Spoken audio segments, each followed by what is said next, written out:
What's up? I just had this package here come in today, and I'm pretty sure that it's a Supreme backpack that I ordered a few weeks ago whenever it dropped. I don't know if it was specific for that week. They might still have these backpacks in stock, but I just looked through the drop list and I just really liked the backpack because I needed a new backpack too, even though I'm not really going back to school because all my classes are online. But I really like the backpack. It was a cool design, really cool color, so I'm going to be showing you guys the enveloping slash unboxing of it. I don't really know what to call it. This is my first Supreme unboxing, unenveloping, so here we go. Here it is. It's pretty dope. It's got like a box logo on the backpack itself. Pretty cool. See there.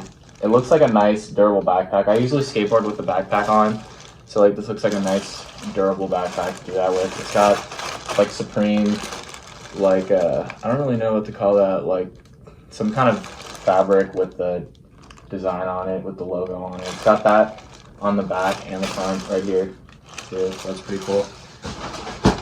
And oh, and I got these free Supreme gloves, which is pretty cool. And obviously it comes with a few stickers. That's funny, it comes with like I don't even know what these are called, but like one of those things you see on the internet, like select all the images. That's a pretty cool sticker. And then these weird like Michael Jackson type weird gloves with the box logo on them. But here, I'm gonna be showing you. The backpack is just, it looks like I have an Eddie Bauer backpack and they're really durable. I've had it for like 5 years, and I had another Eddie Bauer backpack before that, and that's what this looks like. Super super durable looking, fit a lot of stuff in here. So yeah, I was just really excited about this. I got it pretty quickly in the mail too, so I'm gonna be showing you guys like up closely what it looks like and stuff.